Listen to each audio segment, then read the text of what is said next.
Hola, buenos días. ¿Cómo están todos? Gracias por estar conectados. Comenzaremos con el Ateneo del día de hoy, que hablaremos sobre hipoglucemias en la infancia. Les pido, por favor, que los que se conecten apaguen los micrófonos, así no hay interferencias con el audio. Si no me escuchan, me avisan y chequeamos. Bueno, vamos a hablar sobre este tema, que es un motivo de consulta muy frecuente en la edad pediátrica, que es la hipoglucemia, tanto en infancia como neonatal.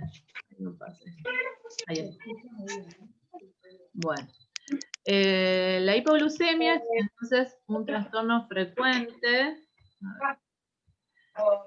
metabólico frecuente de la infancia, que especialmente en el periodo neonatal. Su importancia radica en que el cerebro, en condiciones normales, solo consume glucosa y no es capaz de sintetizarla ni de acumularla, por lo que las hipoglucemias pueden provocar alteraciones transitorias del funcionamiento cerebral o secuelas neurológicas definitivas. Entonces, por eso es tan importante el diagnóstico y el tratamiento. ¿Y cómo definimos? Bueno, vamos a hablar un poquito de hipoglucemia neonatal, sabiendo que el valor de corte no es homogéneo. En las distintas sociedades marcan, no tienen el mismo valor de corte.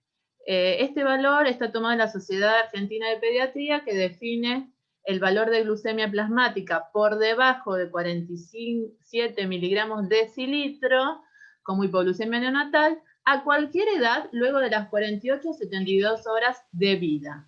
Tendrías que silenciar el micrófono. Sí, por favor, silencien los micrófonos. Ocurre generalmente cuando falla el proceso normal de adaptación metabólica después del nacimiento. O sea, esta adaptación metabólica, ¿qué significa? Que el neonato debe adaptarse a este nuevo ambiente metabólico de la alimentación enteral con leche materna, alternando con periodos de ayuno. La regulación de los nutrientes fetales, sabemos que en la segunda mitad de la gestación se secreta lactógeno placentario, progesterona y estrógenos que generan en la madre una marcada insulinoresistencia. ¿Y esta insulinoresistencia por qué ocurre? ¿O para qué ocurre? Para incrementar la disponibilidad fetal de los sustratos de glucosa, aminoácidos y lípidos. Entonces, de esta manera, el bebé en gestación tiene un crecimiento rápido de peso y incrementa los depósitos de glucógeno hepático a partir de las 36 semanas de gestación. Entonces, tenemos que tener los neonatólogos que reciben a los niños, principal precaución cuando tenemos un niño que ha tenido algún sufrimiento fetal con reducción del flujo placentario, que son estos niños que nacen con un retraso de crecimiento intrauterino o un bajo peso al nacer. ¿Por qué? Porque van a tener una disminución de los depósitos de glucógeno y pueden tener tendencia a la hipoglucemia. Pero cuando nace un recién nacido normal, ¿qué hacemos? Sabemos que los niveles de glucosa en los recién nacidos normales, en las primeras horas de vida, generalmente caen entre un 55 a 65 miligramos decilitro su glucemia, ¿no? Pero en un 30% de estos casos puede caer por debajo de los 50 miligramos decilitro debido a este hiperinsulinismo leve y transitorio del que hablamos anteriormente. Esto se conoce como hipoglucemia transitoria y debe diferenciarse de otras causas patológicas de hipoglucemia transitorio persistente. Generalmente estos valores de glucemia tienden a normalizarse en 1 a 3 días. Y en estos chicos que han hecho hipoglucemia tenemos que chequear que al tercer día de nacido ya tengan glucemias normales por encima de 70 miligramos decilitros a 100. Entonces, ¿qué hacemos cuando nace un recién nacido? ¿A todos le vamos a controlar la glucemia plasmática? No, no a todos, ¿no es cierto? Sí vamos a tener mayor precaución en un recién nacido pretérmino, menor de 37 semanas, o un retardo de crecimiento intrauterino, como dijimos anteriormente. ¿Por qué? Porque el mecanismo de hipoglucemia va a hacer que tenga bajos depósitos de glucógeno. Entonces estos niños, por ahí también al ser prematuros, pueden tener una inmadurez en la respuesta hormonal y enzimática del metabolismo de la glucemia y dificultades en la alimentación. Entonces estos chicos sí pueden hacer hipoglucemia. Estos chicos sí son candidatos a controlar la glucemia. Cuando tenemos un hijo de madre diabética, por ejemplo, también, porque sabemos que va a tener un hiperinsulinismo transitorio, o pacientes con enfermedad hemolítica tipo RH, o el síndrome de Bedwick-Wiedemann. Entonces, en estos chicos es necesario controlar la glucosa plasmática desde el nacimiento y asegurarnos una adecuada alimentación precoz, y si es necesario, si vemos que la glucemia, ya vamos a hablar los valores, pero si la glucemia sigue bajando, colocarle un suero. También tenemos otros pacientes con síndrome de desregulación de los islotes pancreáticos o adenoma de los islotes pancreáticos, que en estos casos los chicos van a tener un hiperinsulinismo. Estos niños, bueno, obviamente hay que hacer el control de glucemias y van a tener clínica, ¿no? Cuando tenemos un paciente que nace con un estrés perinatológico, por ejemplo, una asfixia perinatológica, o el paciente está séptico, o tiene una policitemia o hipotermia, también estos pacientes son candidatos al control de las glucemias. ¿Por qué? Porque estos niños van a tener también bajo depósito de glucógeno, pueden tener hiperinsulinismo y además sumadas la patología de dificultades alimentarias. Entonces, en este caso puede haber hipoglucemia. Cuando la mamá esté medicada con propanolol o agentes orales hipoglucemiantes, también puede dar en estos niños hipoglucemia. Entonces, en estos casos también son niños que deben ser candidatos al control de la glucemia neonatal. Lo mismo si vemos que el chiquito tenga, sospechamos, una insuficiencia adrenal o una deficiencia hipotalámica, bueno, esto es causada esta hipoglucemia por deficiencia de hormonas contrarreguladoras. Y bueno, obviamente los pacientes con errores congénitos de metabolismo, como por ejemplo trastornos en la glucogenólisis o gluconeogénesis o oxidación de ácidos grasos libres, también son candidatos, o la galactosemia también para el control. Entonces, siempre hay que tener mayor atención en estos pacientes. En los recién nacidos, en los que debemos descartar la hipoglucemia persistente antes de mandarlos de alta, obviamente. Entonces, estos niños, ¿qué hacemos? O le hacemos, o los vamos controlando preprandialmente, y evaluamos de esta manera si estos niños hacen hipoglucemia. Si nosotros tenemos, en estos casos, hay que tratar siempre de mantener las glucemias por encima de 70 miligramos decilitro. Entonces, estos pacientes que vamos a tener mayor atención, que vamos a estar más atentos, serán los que han hecho una hipoglucemia grave, que son pacientes que necesitaron sí o sí corrección endovenosa, o los pacientes que después de las 48 horas vemos que siguen teniendo glucemias por debajo de 50 miligramos decilitro, o estos pacientes que después de las 48 horas siguen con glucemias, no llegan a las 70, ¿no? Siguen con glucemias por encima de 60, pero no llegan a la glucemia esperada de 70.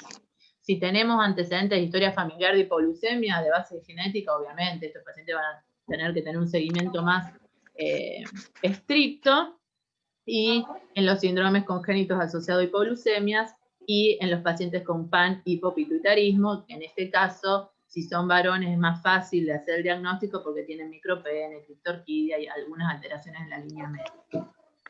Entonces, ¿cómo procedemos con estos pacientes? El protocolo de la Sociedad de Pediatría Canadiense nos sugiere realizar el screening de hipoglucemia en todos estos pacientes de riesgo a las 2 horas del nacimiento. Y posteriormente, cada 3 a 4 horas, hasta que se considere que el riesgo ha disminuido. O sea que vemos que las glucemias se mantienen dentro de valores normales por encima de 70 miligramos decilitro.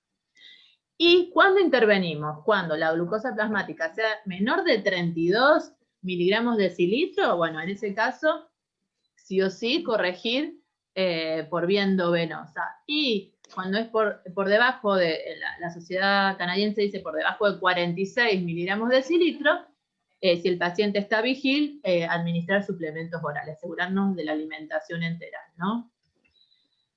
Entonces, cuando hablamos de los mecanismos homeostáticos encargados de mantener la glucemia, sabemos que estos mecanismos son múltiples, escalonados y redundantes. ¿Qué quiere decir esto?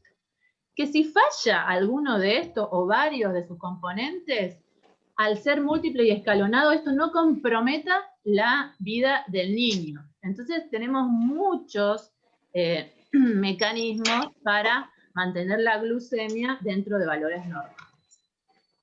Sabemos que la glucosa plasmática deriva de 3 fuentes. Primero, de la absorción intestinal de hidratos de carbono de la dieta. Sabemos, debemos ingerir hidratos de carbono para mantener nuestra glucemia normal. Después necesitamos, además, en los periodos de ayuno, liberación de los depósitos de glucosa acumulados en forma de glucógeno, que es la glucógeno-lisis. Y la liberación de glucosa sintetizada de nuevo, que significa que es la gluconeogénesis, que sería la tercera fuente de glucosa, a partir de precursores de lactato, piruvato, aminoácidos como alanina y glutamina y glicerina. Entonces, volvamos a recordar esto. Los mecanismos homeostáticos de glucosa en los niños fuera del periodo neonatal son idénticos a los de los adultos. Los lactantes y niños pequeños sabemos que son incapaces de mantener glucemias tras ayunos relativamente cortos. Por esto que dijimos que el cerebro necesita permanentemente de la glucosa. Y este tiempo de ayuno, en 24 a 36 horas, el paciente te puede hacer una hipoglucemia si no se está alimentando bien. Entonces, cuanto más pequeño es el niño, mayor es su consumo proporcional de glucosa y menores sus depósitos de precursores de glucógeno. Entonces, es más vulnerable su cerebro a la hipoglucemia. Esto es muy importante que tengamos en cuenta. Fíjense, acá les voy a mostrar un poquito la insulina, cómo actúa. Nosotros sabemos, este círculo verde representa una molécula de insulina y ven que se une al receptor, la insulina a su receptor. Este receptor tiene la característica de que tiene unas subunidades, o sea, 2 subunidades alfas que son extracelulares y 2 subunidades betas que son transmembrana, o sea, están en la zona extracelular, transmembrana e intracelular. Cuando un paciente se alimenta, un niño, un adulto se alimenta, aumenta la glucemia, ¿no es cierto? Este aumento de la glucemia genera que se una la insulina al receptor de insulina. Una vez que se une esta insulina, se produce una fosforilación del receptor que favorece esta fosforilación, que se abran estos receptores GLUT, que según el órgano que esté, tienen distintos nombres. Por ejemplo, fíjense, el GLUT1 está presente en la mayoría de los tejidos, el GLUT2 en las células beta del páncreas, hígado, intestino y riñón, el GLUT3 se encuentra en las neuronas, el GLUT4 en corazón, tejido adiposo y músculo esquelético, y el GLUT5 en cerebro y testículo. Entonces, se activa este receptor una vez unido a la insulina y la glucosa ingresa al interior de la célula. En este caso, fíjense, un GLUT4, este puede ser una célula muscular, por ejemplo. Entonces, ¿cuál es la función de la insulina? Sabemos que la insulina, una vez unida al receptor, tiene distintas funciones. Primero, activa lo que dijimos anteriormente, el transportador de glucosa, ¿no? En este caso, por ejemplo, esta sería una célula muscular, ingresa la glucosa al interior de la célula. En el interior de la célula, ¿qué hacemos? La insulina favorece la síntesis de glucógeno, que son depósitos de glucosa, ¿no es cierto? Y además parte de esa glucosa se metaboliza, se convierte en piruvato y favorece la síntesis de novo, digamos, ese piruvato es energía y se deposita como lipogénesis, digamos, de novo, se producen acúmulos.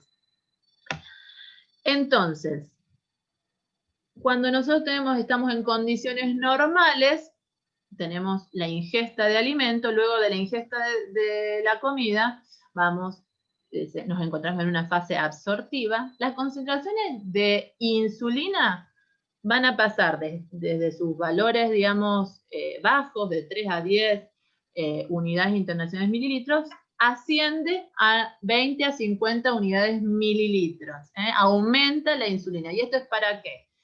Para favorecer el aumento de la utilización periférica de la glucosa, que es lo que vimos anteriormente. El almacenamiento en forma de glucógeno, sobre todo en hígado y músculo. En el hígado, además, la síntesis de triglicéridos. Estos serán transportados y almacenados en el tejido adiposo. Entonces, la insulina favorece la glucógenogénesis, dijimos anteriormente, y además inhibe la gluconeogénesis, la lipólisis y la cetogénesis. Fíjense, aquí tenemos una foto de una célula beta del páncreas, donde vemos cómo es este funcionamiento, ¿no? Vemos que, por un lado, aumentó la glucemia, entonces se activa el receptor de glucosa, ingresa la glucosa a la célula, y esta glucosa en la célula, a través de una glucoquinasa, se transforma en glucosa 6-fosfato, esto en piruvato, e ingresa en la mitocondria el ciclo de Krebs y se produce energía en ATP. Esto hace que esta glucosa en el interior de la célula beta del páncreas inhiba a un receptor potasio dependiente, que es el canal de potasio. Este canal de potasio, cuando se inhibe, deja de salir el potasio. El potasio, fíjense que cuando está activado el receptor, el potasio sale de la célula. En este caso, cuando ingresa la glucosa, tenemos aumento de la glucemia. Las células beta del páncreas inhiben este canal de potasio y se produce una despolarización de la célula y se abren los canales de calcio. Estos canales de calcio que se abren favorecen la liberación de los gránulos secretorios de insulina. Entonces, la célula beta del páncreas, a través de sus receptores GLUT2, cuando aumenta la glucemia, favorece la liberación de insulina. Esto es importante saberlo, porque en los casos de hiperinsulinismo congénito, que es la causa más frecuente de hipoglucemia neonatal, pasa que estos receptores de potasio están permanentemente inhibidos.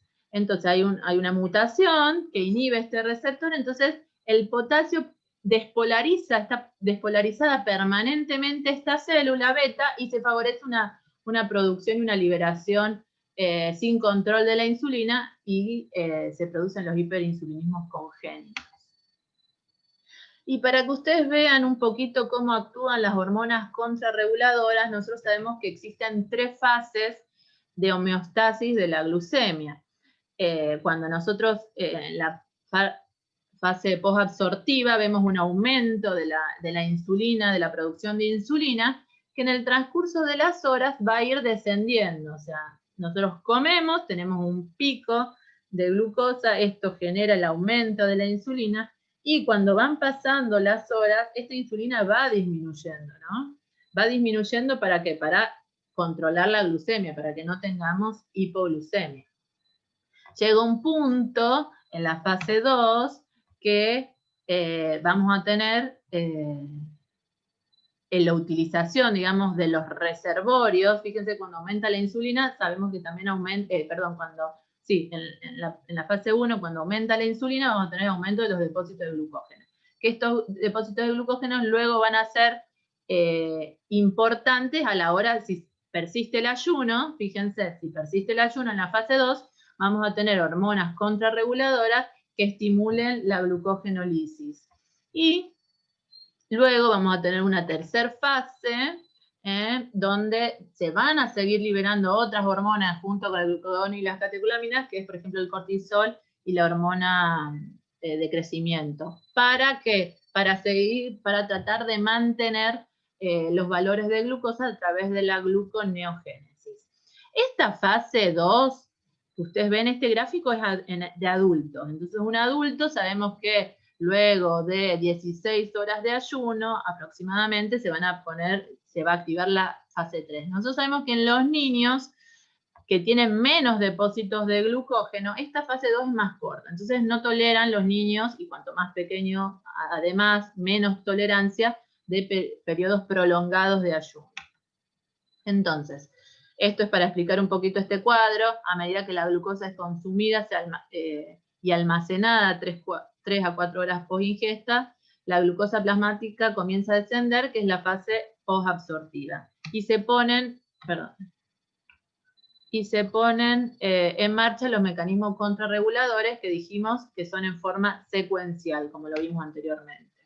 Estos mecanismos defensivos de hipoglucemia, que hablamos que eran escalonados, son los siguientes. Primero, obviamente, dijimos, el primer mecanismo cuando empieza a bajar la glucemia es la disminución de la secreción de insulina por las células beta del páncreas. Que esto ocurre cuando ya llegamos a una glucemia de 80-85 miligramos de decilitro, empieza a disminuir la producción de insulina. Entonces, de esta manera disminuye el consumo de glucosa por los tejidos periféricos insulinosensibles. Se favorece la liberación de glucosa también a partir del glucógeno hepático y renal, que se llama glucogenólisis, y en condiciones normales, por debajo de 45 a 50 miligramos decilitro de glucosa plasmática, la secreción de insulina estaría abolida. Entonces esto es muy importante cuando nosotros queremos llegar a un diagnóstico. Vieron que nosotros hablamos de tomar una muestra cuando el niño está en hipoglucemia y pedimos dentro de esa muestra la insulina. Que si un niño está en hipoglucemia, le tomamos la muestra por debajo de 50, 45 miligramos de decilitro, tenemos que ver que la insulina nos dé valores bajos o abolidos. El segundo mecanismo que se pone en juego entonces cuando sigue bajando la glucemia, que es a partir de 65 a 70 miligramos de decilitro, es la secreción de glucagón, que esto se da por las células alfa del páncreas, ¿no es cierto? Y favorece esto que vemos, que el glucógeno los depósitos de glucógeno vayan bajando, la glucogenólisis hepática, a través de esto. El tercer mecanismo que se pone en juego ya es, en la médula adrenal, es la liberación de adrenalina, que dijimos que actúa junto con el glucagón en la fase 2, que también se produce cuando empiezan a bajar la glucemia de 65 a 70 miligramos de decilitro. ¿Esto qué estimula la adrenalina? La glucogenólisis, igual que el glucagón, y además la gluconeogénesis y la lipólisis por efecto beta, adrenérgico. Además disminuye la utilización de los tejidos insulinosensibles periféricos, también por efecto beta, y además disminuye la secreción de insulina por efecto alfa-adrenérgico también. Y el cuarto mecanismo, que se suma, dijimos que eran redundantes y se van sumando estos mecanismos de defensa, es la liberación de hormonas, otras hormonas contrarreguladoras, que es el cortisol y la hormona de crecimiento, que también cuando bajan las glucemias por debajo de 65 a 70, en forma sinérgica con el glucagón y la adrenalina, tratan de incrementar esta glucemia a través de la hormona de crecimiento, de la gluconeogénesis y la lipólisis, y el cortisol de la gluconeogénesis también. Entonces, nosotros tenemos un paciente que nos llega, puede ser en la neo, o un niño o un pediátrico que llega a una guardia, o lo recibimos, y la sintomatología realmente es muy variada. En el neonato podemos ver que el bebé esté hipotérmico, cianótico, puede estar aletargado, hipotónico o irritable, podemos ver que haga apneas. Puede ser un niño que rechaza las tomas, no puede alimentarse, y lo vemos taquineico, entonces, y puede llegar obviamente a las convulsiones. Fíjense que esta sintomatología es semejante a muchas otras patologías, como por ejemplo la sepsis, ¿no es cierto?, neonatal. Cuando los niños y los adolescentes ya tienen sintomatologías que pueden ser síntomas vegetativos o síntomas neuroglucopénicos. Los síntomas vegetativos que encontramos, sobre todo en los niños ya nos pueden referir que esta sensación de ansiedad, nerviosismo, te dicen que tienen mucha hambre cuando ya pueden expresarse, los más grandecitos, pueden estar sudorosos, pálidos, tener temblores, y van a tener esta taquicardia, palpitaciones, taquipnea y náuseas y vómitos. Ya en los síntomas neuroglucopénicos, el chico puede referir cefalea, visión borrosa, puede la mamá decir que le cambia, ¿no es cierto?, está más aletargado, tiene una dificultad para comunicarse o concentrarse, está confuso. A veces los niños son niños que duermen, pueden tener un sueño más prolongado, no lo pueden despertar, estar hipotérmico, y bueno, y puede llevar obviamente a la pérdida de conciencia, coma, convulsiones y un daño neurológico permanente, ¿no?, si es en forma repetida.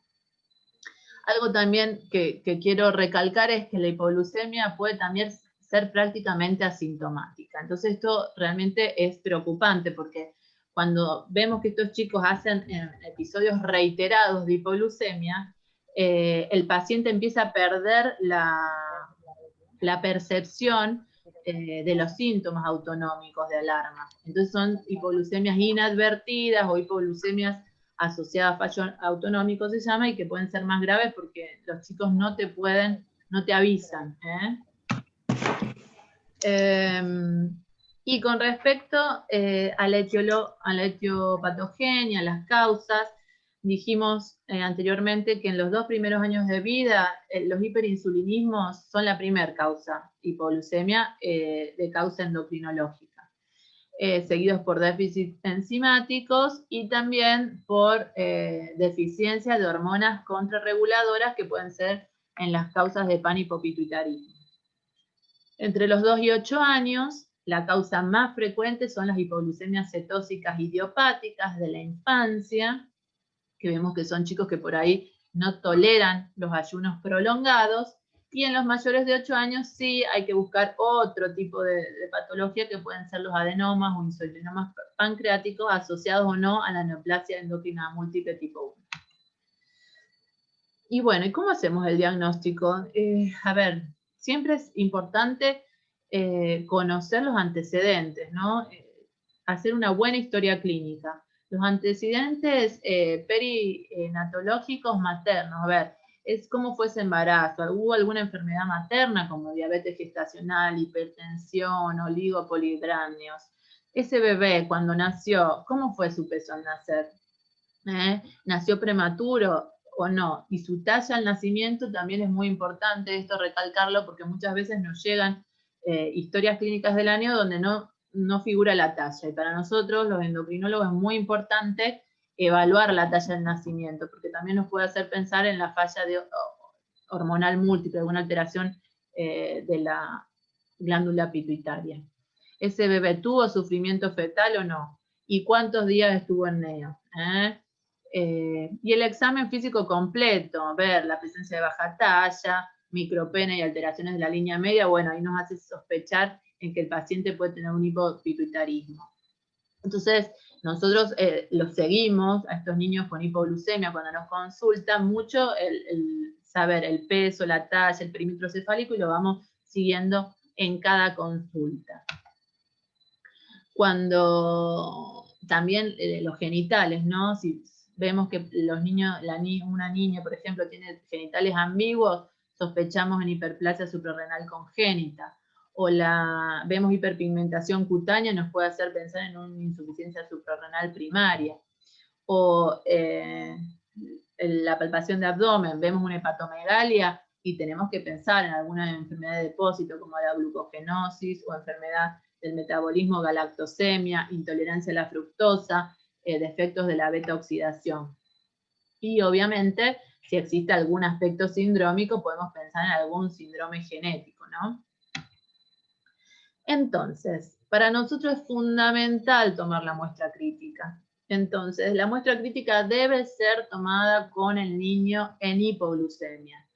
Porque si nosotros perdemos esta oportunidad, podemos perder la oportunidad del diagnóstico. Entonces, a todo niño que nosotros chequeamos que tiene hipoglucemia, sea tanto neonato como un niño, y chequeamos una hipoglucemia por Accu-Check, tenemos que saber que debemos corroborarlo con una glucemia plasmática. ¿Por qué? Porque sabemos que la glucemia capilar puede tener un 15%, ser más baja que la glucemia venosa. Entonces es muy importante tomar la muestra. Y la muestra se toma antes de corregir la glucemia. Si no, perdemos la oportunidad de hacer diagnóstico.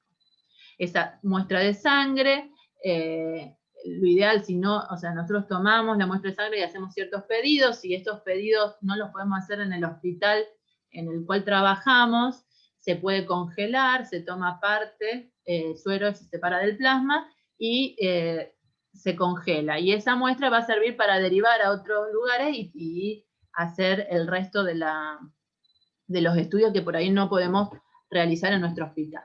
Entonces, siempre que pido una muestra crítica, aunque yo en el Accu-Check haya tenido, por ejemplo, me dice que tengo 40 de glucemia, ¿no?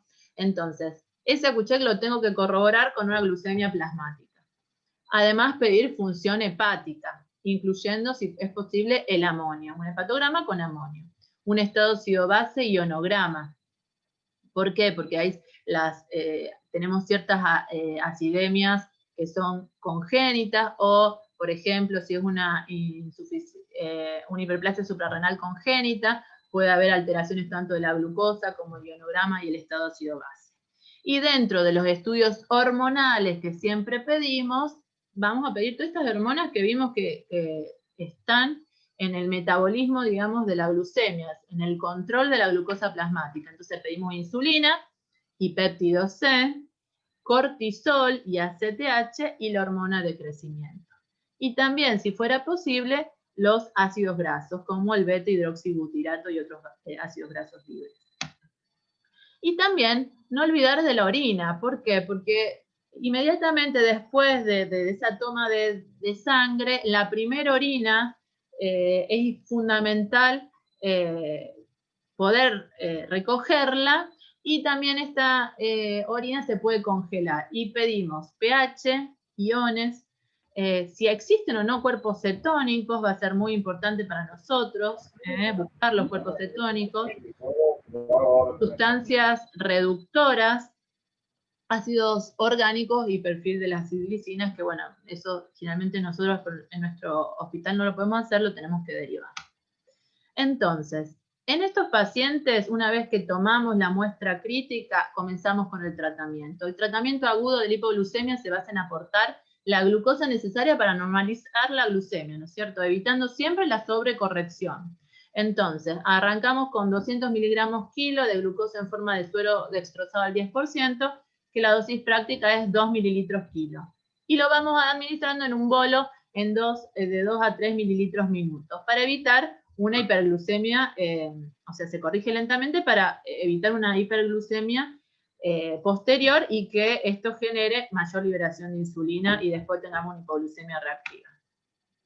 Una vez que hicimos la corrección, se comienza con se inicia una perfusión continua con glucosa, que generalmente el ritmo de infusión va a ser de 6 a 8 miligramos kilo minuto, y esto en los lactantes, y en los niños mayores con 3 a 5 miligramos kilo minuto es suficiente.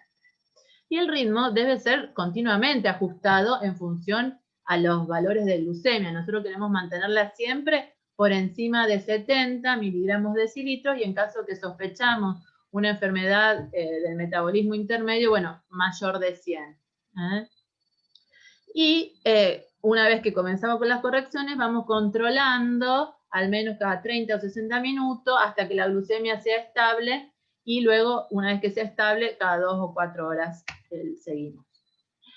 nosotros lo que vemos habitualmente en que los niños, en los hiperinsulinismos, sobre todo los hiperinsulinismos congénitos, los requerimientos de glucosa para mantener estas glucemias mayores de 70 miligramos decilitro son superiores a lo que anteriormente dijimos, son entre 8 a 10 miligramos kilo minuto. Entonces, en este caso, uno ya cuando ve que necesita tantos aportes de tanto flujo de dextrosa, uno piensa que podemos estar ante un hiperinsulinismo congénito. A veces requieren hasta 20 a 25 miligramos kilo minuto, entonces en estos casos lo ideal es colocar una vía central, ¿no es cierto? Entonces, bueno, para que no se aburran, les vamos a hablar sobre un caso clínico. Bien. El primer caso clínico, como para hacerlo un poquito más práctico, porque si no es, por ahí es muy engorroso, mucha información. Entonces, a ver si se animan a participar. Tenemos un recién nacido de término, que nace de 39 semanas, de parto normal, es un varón, de gesta 2 para partos 2, y la madre niega antecedentes de diabetes, hipertensión y otros antecedentes. Cuando nace ese bebé, vemos que está el peso al nacimiento, 1,830 kg, vemos que está por debajo del P3, la talla de 42 centímetros por debajo del P3 y el perímetro cefálico de 31 centímetros en el P3. Cuando ingresa a neonatología, presenta una glucemia de 35 miligramos decilitros.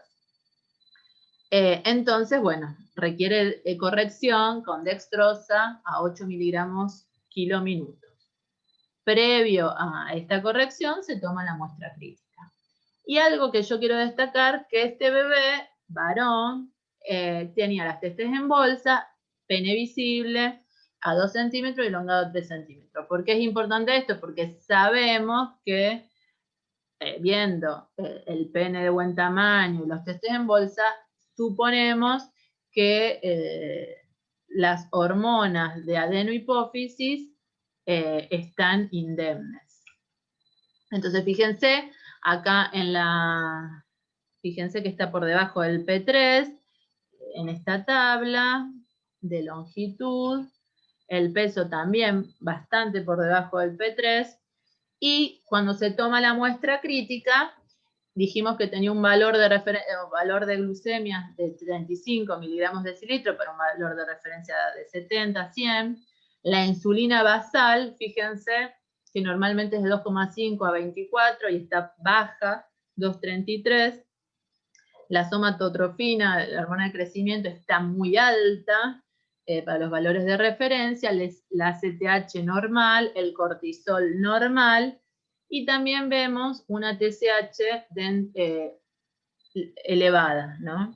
Entonces, T4 libre dentro de valores normales y testosterona dentro de valores normales. Les pregunto a ustedes si quieren en el chat, a alguien se le ocurre qué patología puede tener este niño, si le llama la atención. Dijimos que es un chico que nace con un peso por debajo del P3, talla también por debajo del P3, la madre niega ningún antecedente de jerarquía, y cuando hacemos este laboratorio vemos esto, con lo que estuvimos charlando anteriormente.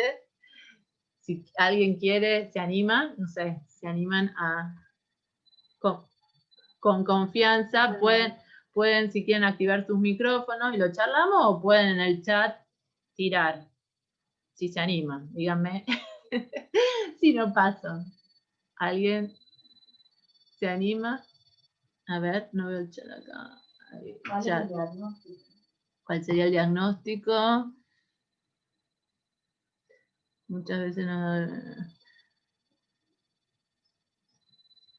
Bueno, gracias a la doctora Taborda por lo que dijimos, por las palabras que dicen. Bueno, entonces nadie se anima.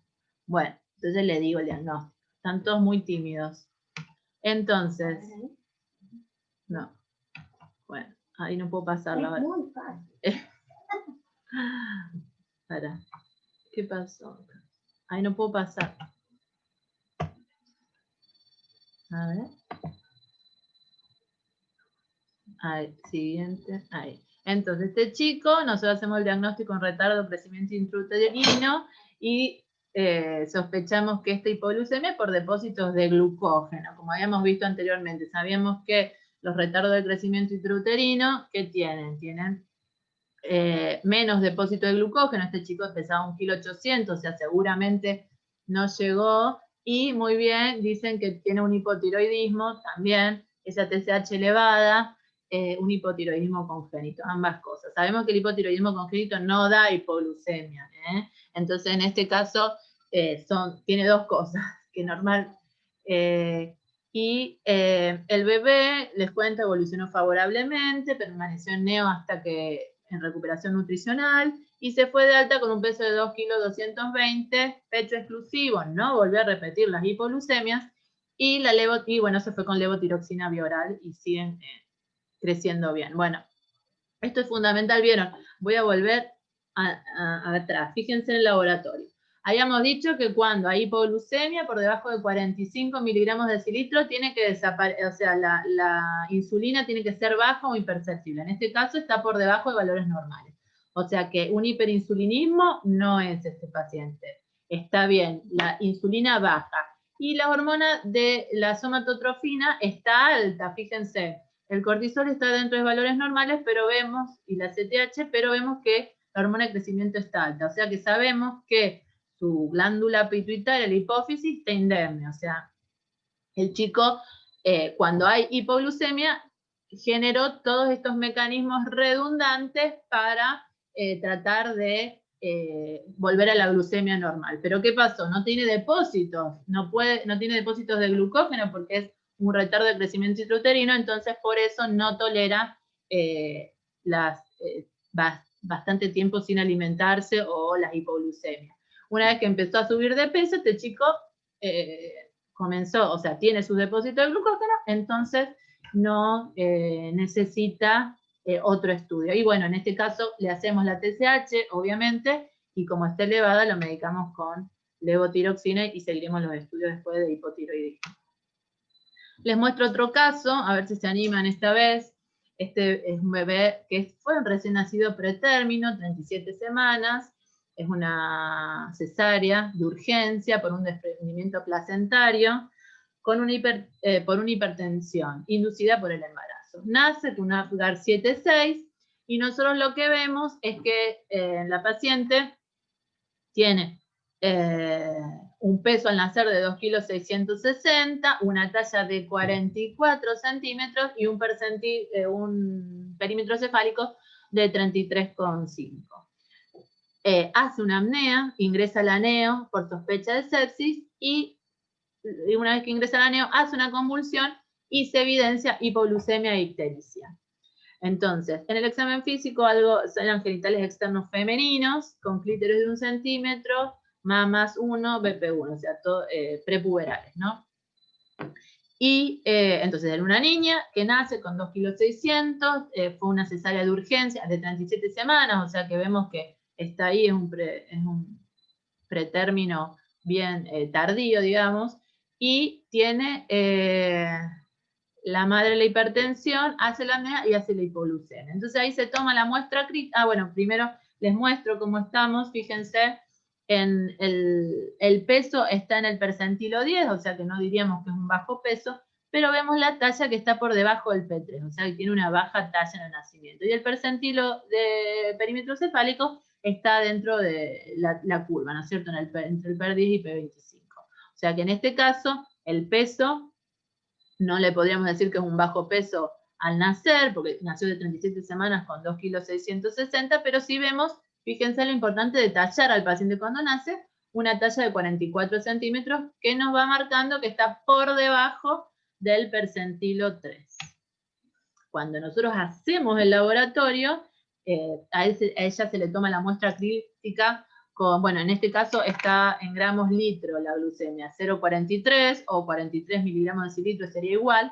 Y fíjense, la insulina está baja, nos da de 2, por debajo de los valores normales, y el cortisol nos da que el valor normal es entre 5 y 25 unidades gramos decilitro está por debajo de los valores normales. Y la somatotrofina es imperceptible el valor, 0,61. La TSH está dentro del rango normal y la T4 libre también. Fíjense que esto es diferente que la anterior. Tenemos una insulina baja, que está bien, o sea, el paciente tiene hipoglucemia, o sea que tiene que tener la insulina baja, pero el cortisol y la somatotrofina, que son las hormonas contrarreguladoras, no pican, no están elevadas. Entonces, o ustedes, y tiene una baja talla, ustedes pueden, ¿se animan a tirar un diagnóstico, a decir un diagnóstico? Les doy un tiempito si quieren escribir en el chat o decírmelo, activar el micrófono y decirlo. Esperamos a ver si alguien se anima. Si no se animan, sigo. Entonces, es un público muy tímido. Muy bien, acá me dicen que un hipopituitarismo, muy bien. Nosotros se asume, bueno, acá me equivoqué, se asume como una sepsis neonatal y se medica como meropenem banco al principio, los cultivos vienen negativos, se mantiene con un flujo de 9 miligramos kilo-minuto, pero como al principio se asumió como, ¿no es cierto?, como una sepsis, pero con los hemocultivos negativos, lo mandan a nuestro servicio y con esto llegamos al diagnóstico de una insuficiencia hipofisaria múltiple, un panhipopituitarismo, porque teníamos dos líneas. Fíjense, tenemos el cortisol bajo, no responde al estrés, y la somatotrofina baja. Tenemos dos líneas celulares alteradas y bueno. No, ella es una nena.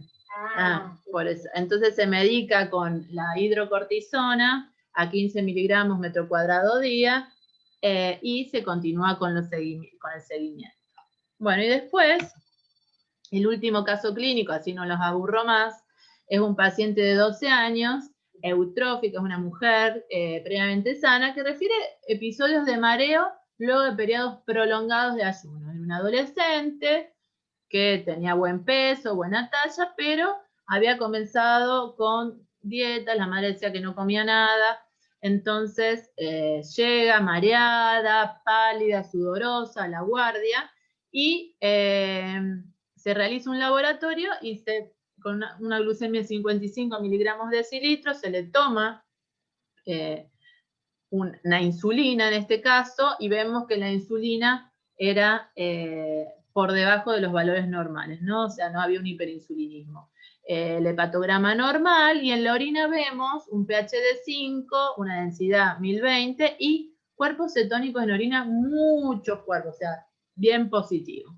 Se le hace una ecografía abdominal, es normal, y esta chica, como venía creciendo bien, o sea, no le puse las hormonas tiroideas, pero venía creciendo bien, con buen ritmo menstrual, o sea, se asume como una hipoglucemia cetósica por ayuno prolongado, y bueno, se le dan pautas alimentarias, se la deriva a la nutricionista porque estaba haciendo restricciones alimentarias. Entonces, después de todo esto, espero que no se hayan aburrido, y si tienen preguntas, estamos abiertas a las preguntas.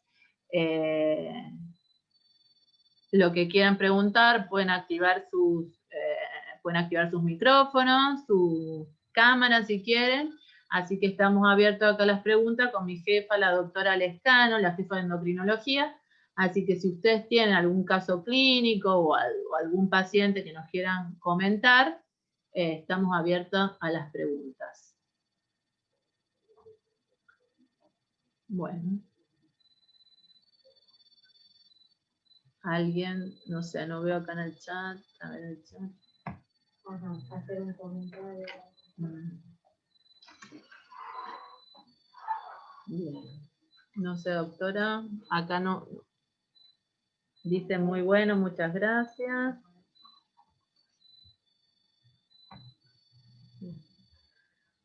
Yo me pongo el barbijo porque va a estar la doctora Lescano. Si quieren hablar con ella. Muchas gracias, mucho de todo, disculpen. A ver, buenísimo con los casos clínicos. ¿Y ahora qué hago? A ver acá. No sé si alguien quiere preguntar. ¿Qué tal? Buen día a todos. Voy a sacar un ratito el barbijo. Bueno, la iniciativa de hacer este Ateneo es justamente porque, como han visto, hay múltiples causas de hipoglucemia.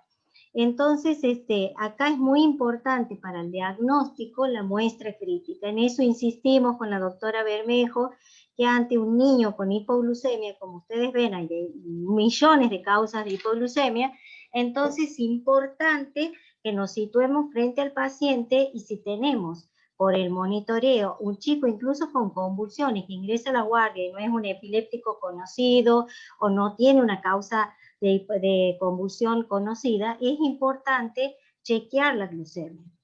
Entonces, al chequear la glucemia, si nosotros tenemos un dextro por Accuchet menor de 40, se toma la muestra y se separa el suero, como ha dicho la doctora Natalia. Esa se llama muestra crítica, es muy importante para hacer diagnóstico.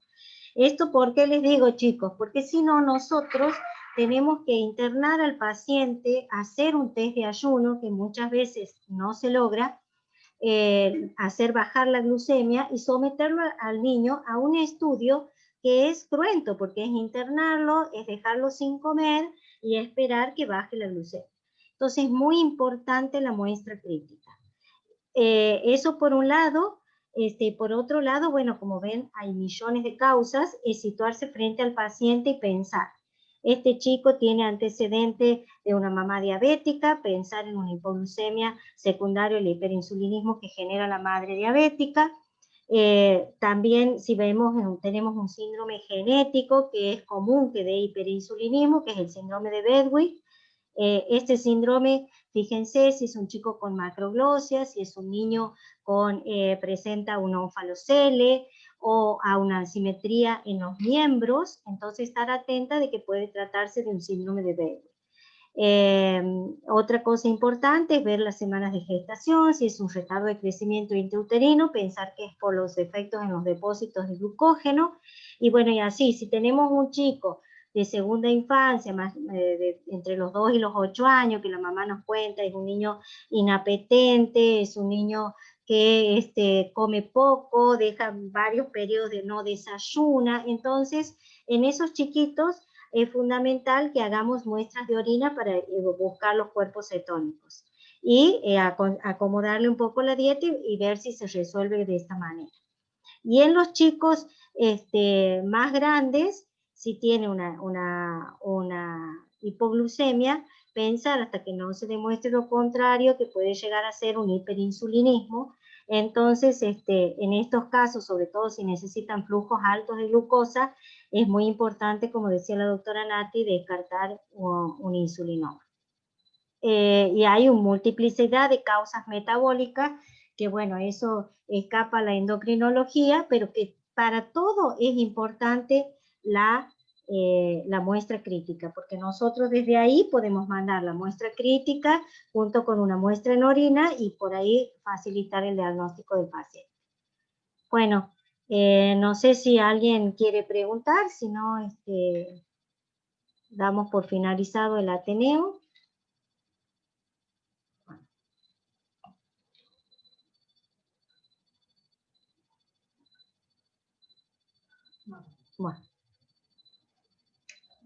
Bueno, muchas gracias y hasta el próximo encuentro.